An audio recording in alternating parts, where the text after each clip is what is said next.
Today we have assembled here to do Sri Buddha Puja.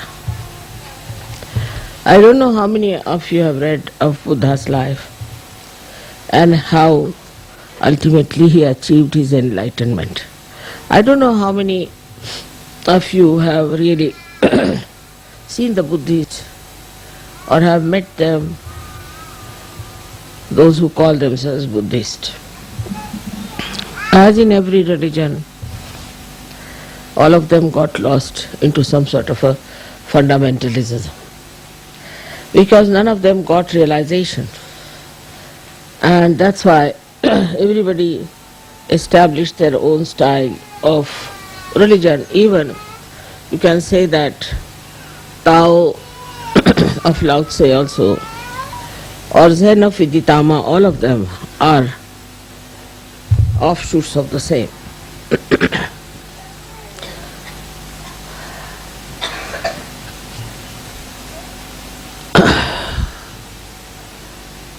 You have to see how he first felt that one has to seek something beyond life. Once we are very much satisfied with whatever we have, because he was a king's son, he had a very nice wife, he had a son, and naturally anybody in that position would be quite satisfied. But he saw a very sick man one day, he saw a beggar, and also he saw a dead man, and everybody crying for that dead person. He couldn't understand how this misery has come, and what is the need to have this misery. So he gave up his family, he gave up his luxuries of life, everything he gave up and went in search of the truth, as many of you have done. He would have been lost also, I would say, because he read all the Upanishads and he read all the books that were possible for him to say what is the truth is. But he couldn't get anything. He took a complete sannyasa in the sense, as far as the food is concerned, as far as the entertainment is concerned, everything he gave up. And ultimately he was lying under a banyan tree, and suddenly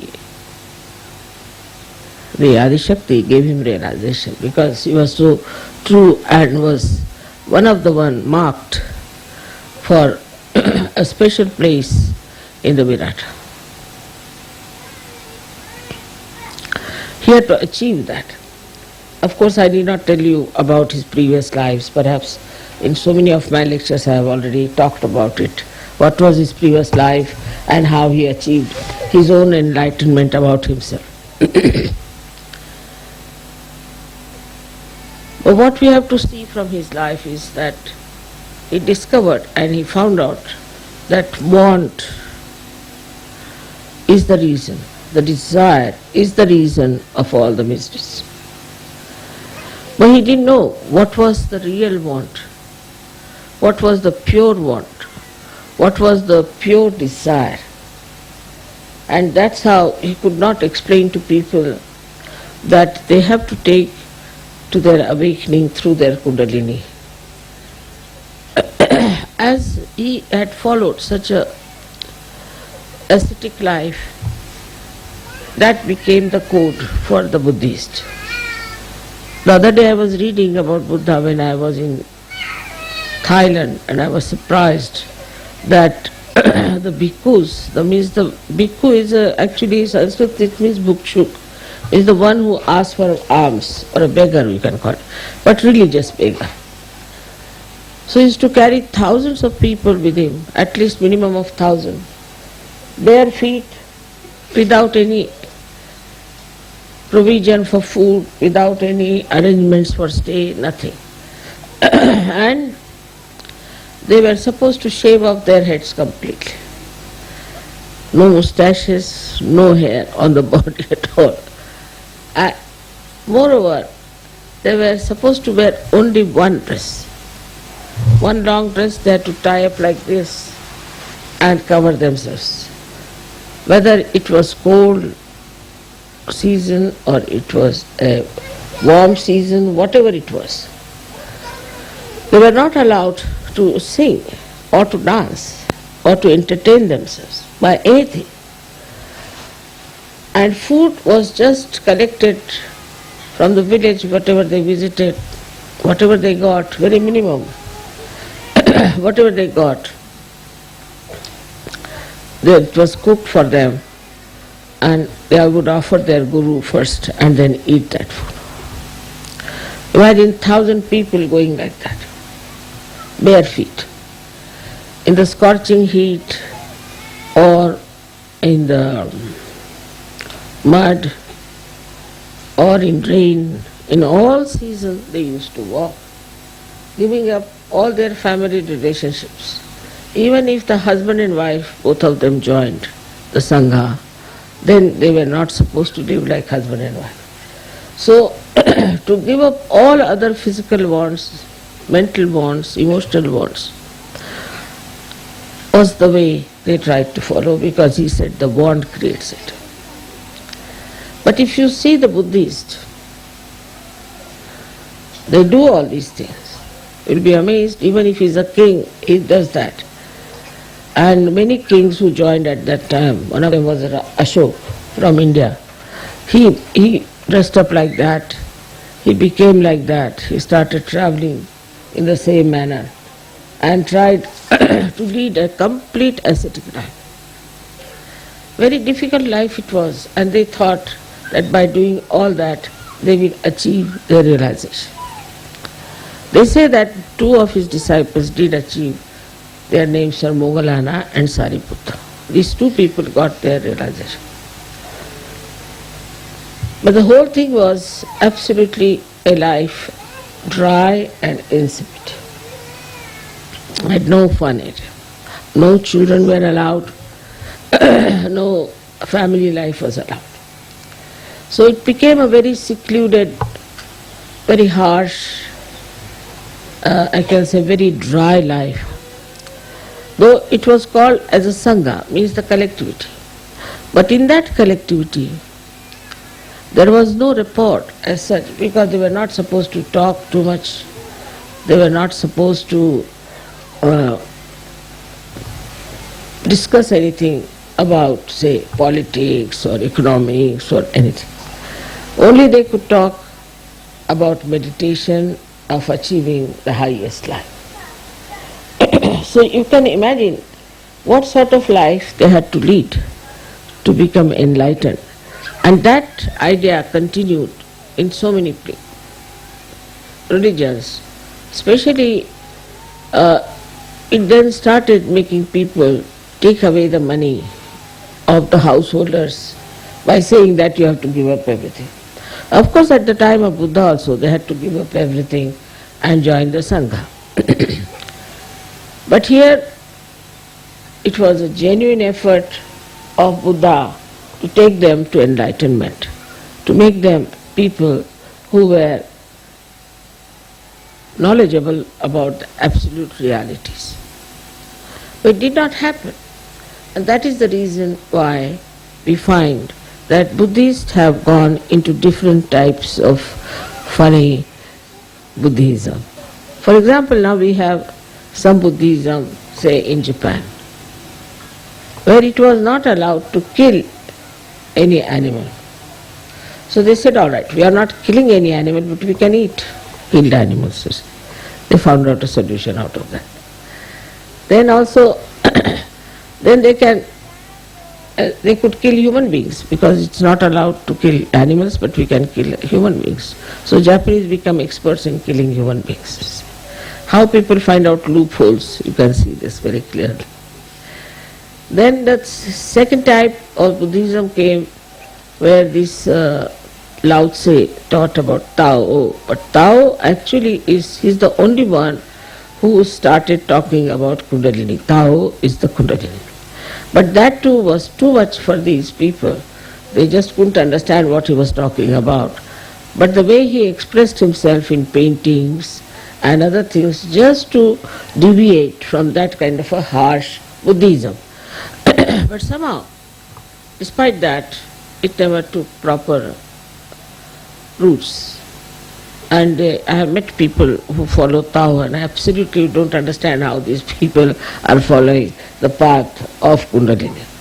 There's a river called Yangtze by which when you travel, you find variety of things. After every 5 minutes, the scene changes, all the beautiful mountains take another form and you have lots of waterfalls and it's very interesting. That is the Kundalini. Tao is that river. But it said that you should not divert your attention to these temptations which are outside. You should see them, but move. And that is what is Tao, which she brought in. But they got lost because they started painting all those things and doing all kinds of more into art. Basically, Buddha never thought of any art. He never wanted to have any art and he didn't want to do anything with art. He said, but only thing is that you have to introspect and go within and deep down and find out what is the absolute truth. So the whole thing started deviating like this. Then this Zen system was the same as mixed up with Kundalini, which Viditama, one of his great disciples, who started in Japan. Now, the Zen system is that they used to put, sometimes hit also on the back of the, spinal cord, on the chakras, and they would try to raise the Kundalini.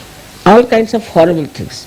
In the Zen system, they developed very harsh methods of raising the Kundalini. It went to such a limit that I have met people who have broken their spinal cords. Then Kundalini will never rise in any case if the spinal cord. Please pay attention here. One lady walks out, then attention goes out. If your attention is so poor, please pay attention here. Do you understand that? If one person walks out, your attention should not go, and please don't come inside to disturb. You see, the trouble is we must understand that our attention has to be steady. Any lady walks out, if your attention moves out, then understand that you have to meditate more. Please keep the attention. So now, then this Viditama Zen also took a very different form. I met the head of the Viditama Zen system, and I was surprised because they called me because he was very sick, so they said, Mother, please help him to cure. But I found he was not at all a realized soul and did not know a word about Kundalini. So I said, how are you the head?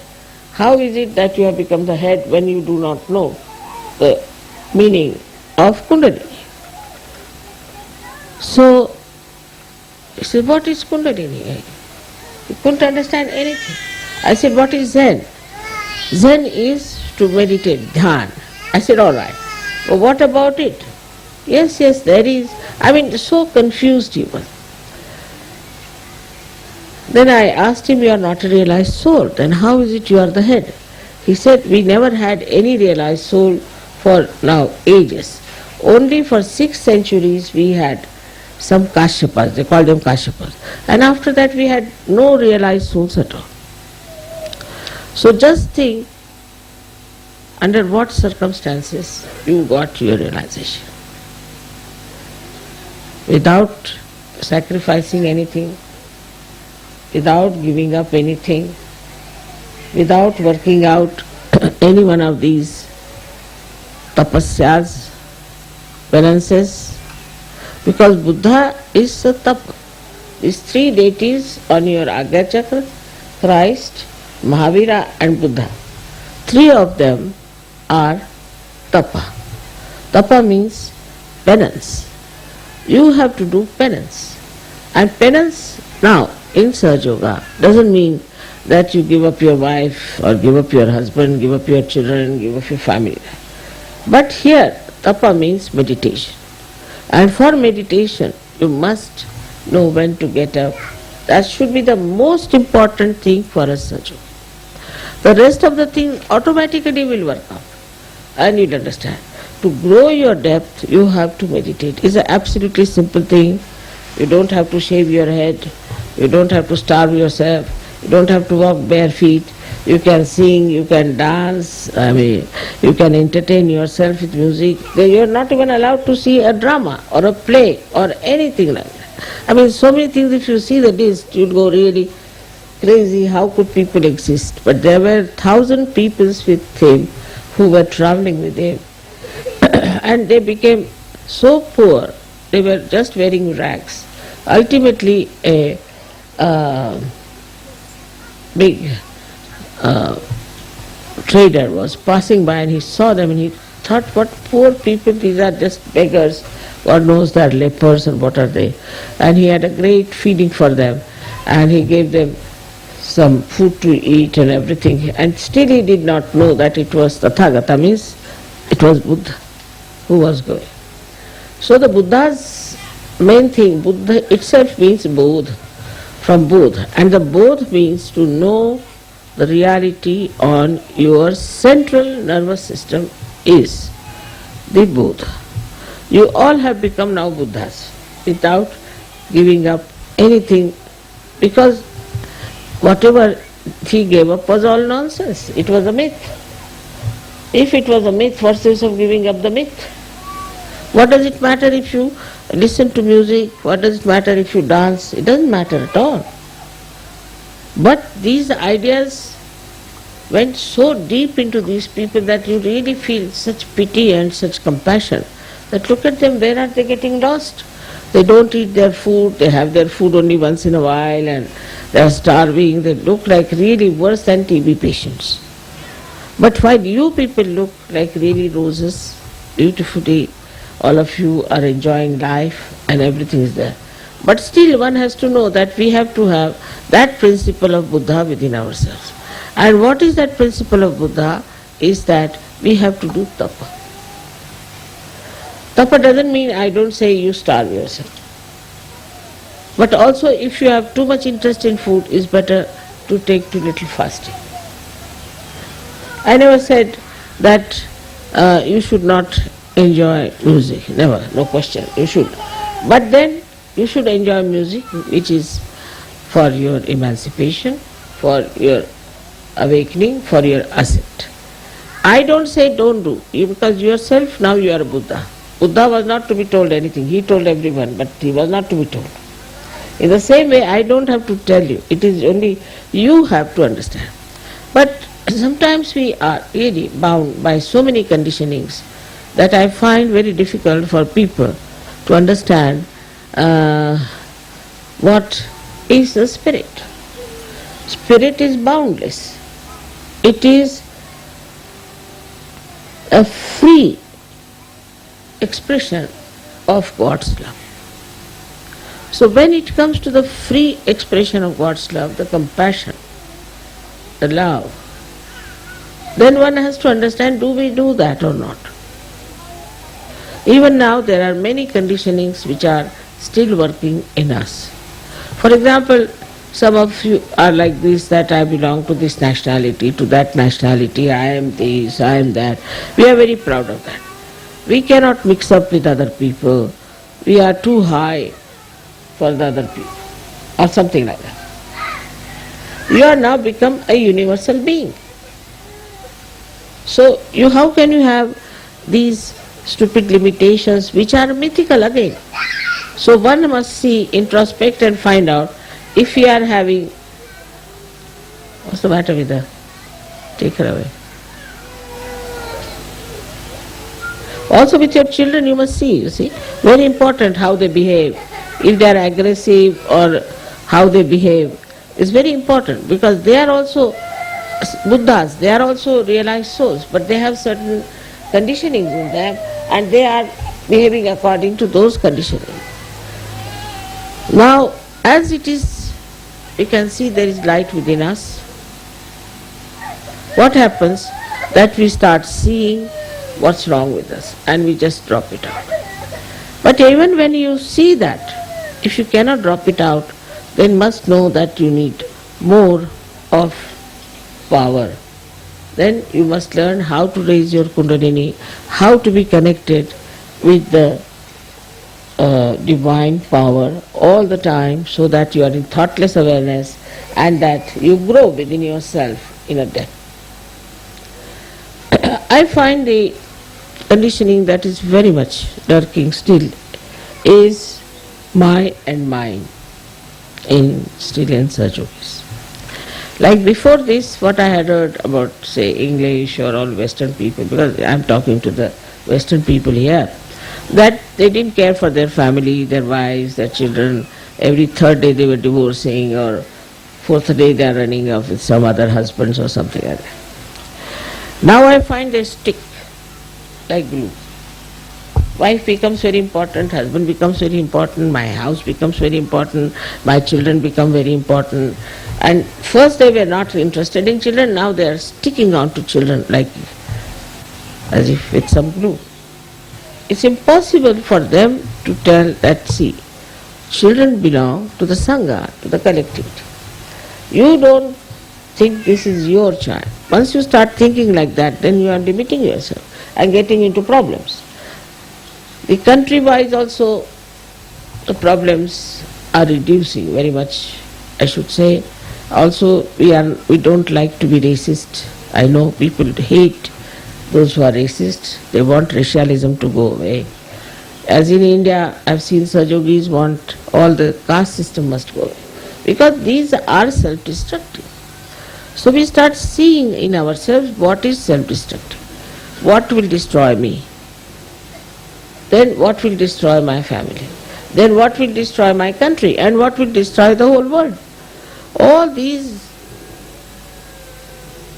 ventures which are just the opposite of your constructive life, you start seeing, you see your derailment, you see you are going towards destruction, and you can stop it.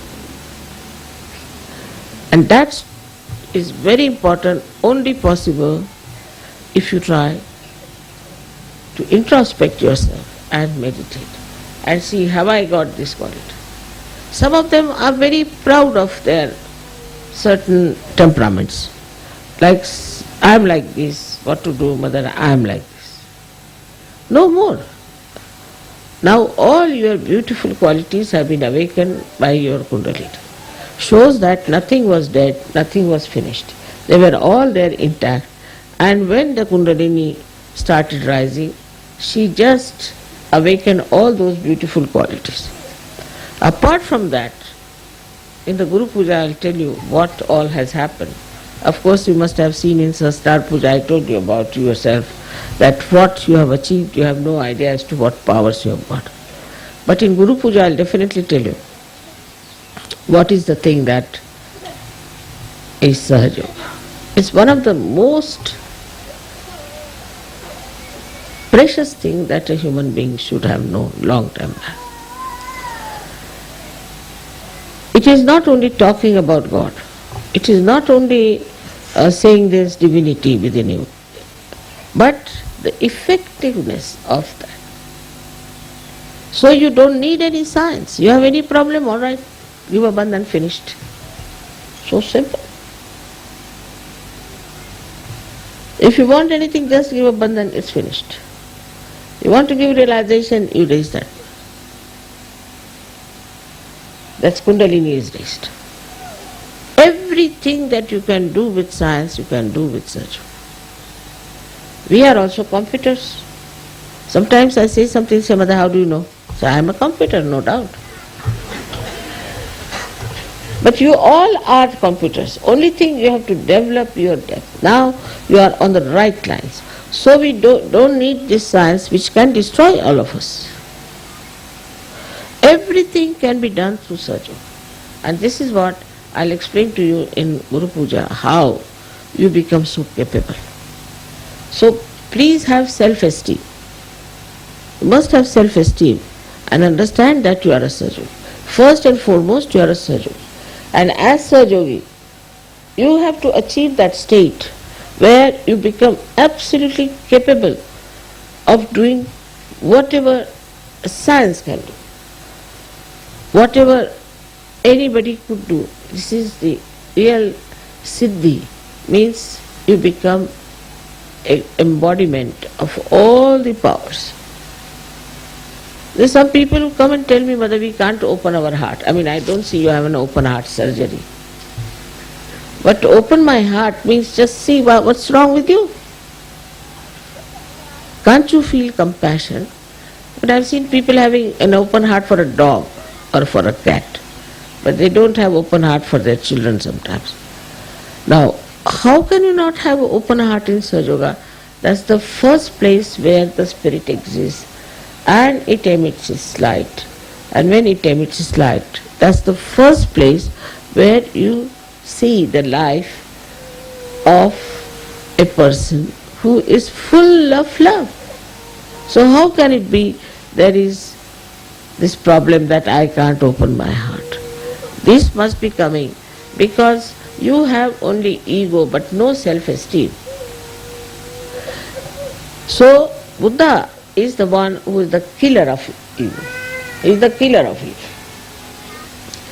He is, as you have seen it, he is moving on your Pingala Nadi and comes and then settles down on this side, the left side. He is the one who is the controller of our ego, and how he has tried to compensate this right side. First of all, you must have seen the laughing Buddha. He is very fat, and a person whose right side is very thin. He is never laughing, never smiles even. Even if you tickle, he may not. So, they have shown Buddha as a person. He'll have many children sitting on his stomach all over his body and everywhere, and he'll be laughing. So just see how they have shown the compensation of Buddha, the one who is the controller of our right side. So how he controls our right side, just laughs out of it. He makes fun of himself, he makes fun of everything. Anything they see, for example now, as he said, don't see any drama. Alright. I say you see every drama. But in that you see with your enlightened consciousness, you can see the stupidity of it and enjoy the stupidity. For example, this Elizabeth lady was married 8 times or something, 9th, I don't know how many times she was married, I've lost count. So these stupid people went there, 3,000-4,000, imagine, more than you people, were standing around, and there were helicopters who were sending parachutes down, and everybody was so much enamored, and the parachuters were falling on the trees, sometimes falling on the people. And it was all in the newspaper, a big news for these Americans, you see. So you should see the stupidity of that. If you could see the stupidity, then it's all right. But if you become one of those spectators and think that, oh, what a thing is the... what a luck that I've been able to see this lady, such an inauspicious person, going for her honeymoon.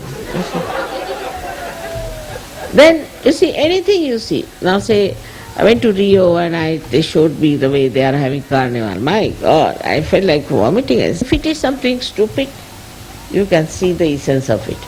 If it is something humorous, you can see the essence of it. So what happens with that attention? That you see to the essence of the whole thing, related to reality. Compared to reality, it is stupid. In the light of reality, it is stupid. It can be mythical, it could be false, it could be hypocritical, all kinds of things which are not reality. But if you are a Sahaja Yogi, you should be able to see that point and enjoy. I have seen children do that very easily and they understand. Up to a certain age, then I don't know what happens to them. But say when I had my children, they used to go to see Ram Leela, you see. Very small they were, at those school, they are studying in school. Every day they would go with our servant to see. All the servants would have a Ram Leela and they would go and see. And they would come back and tell me all the fun about it. And they said, today Dashrath and his wife, she had such a fight, and suddenly we discovered both were men in that fight, They were fighting each other. Something like that. And every time they used to tell me the fun of it. But my servant said, look at our, this baby, they call them, the babies.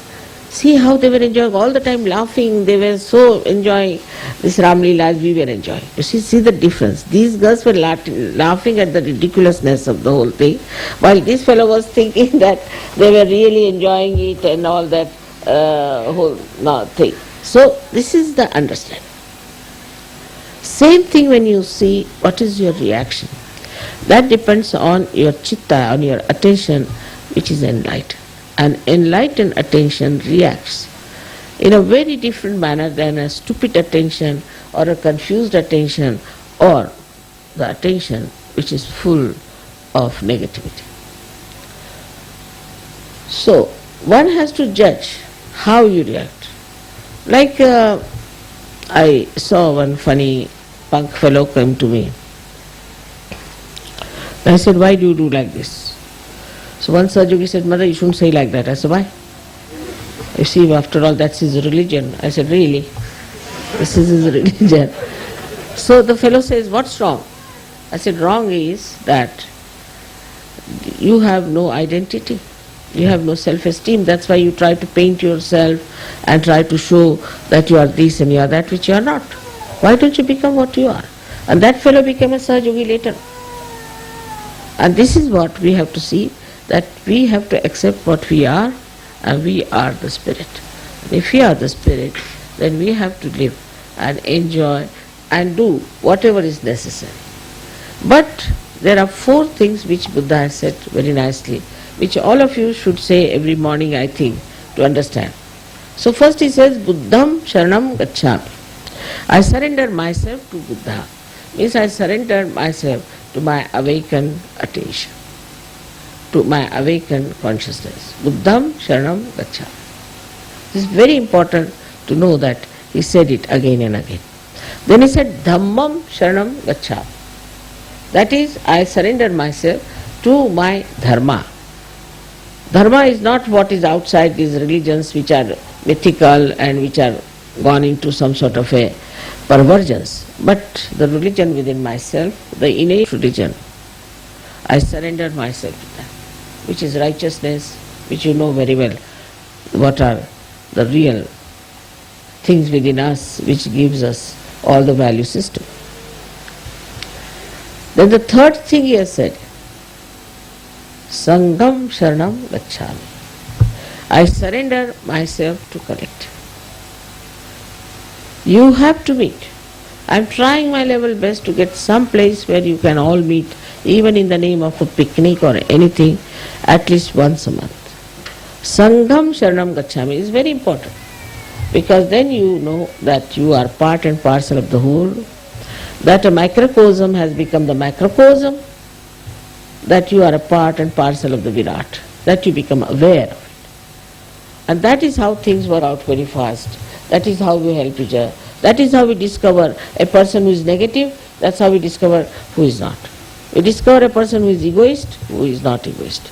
That's how we discover the people who are not at all Sahajogis, claim themselves to be Sahajogis, and we just give them up. We understand. Without coming to the collective, without being collective, you can never understand the value of collectivity. It is so great. It gives you so many powers. It gives you so much satisfaction and joy that one must in Sahaja first pay attention to collectivity. Even supposing there's something missing, doesn't matter. You just become collective. While coming to collective, you don't have to criticize others. You don't have to call names of others. You don't find faults with them. But you introspect yourself and know that why, when everybody is enjoying themselves, why am I the one sitting down and trying to find faults? Must be something wrong with me. If you can just pay attention to yourself as far as the defects are concerned, then I am sure you will become much more collective than when you start seeing the defects in other people. And no use seeing. Supposing I have a spot on my sari, I better clean it. But if you have a spot on your sari, what's the use of looking at it? I cannot clean it. You have to do it yourself. It's a simple thing, it's a very practical thing, and this kind of a practical, can you hear me all of you? Such a practical thing has to be done to understand that Sahaja Yoga is the most practical. Is the most practical because it is absolute reality. So with all these powers, with all these understandings, with all this compassionate love, you have to be sure about yourself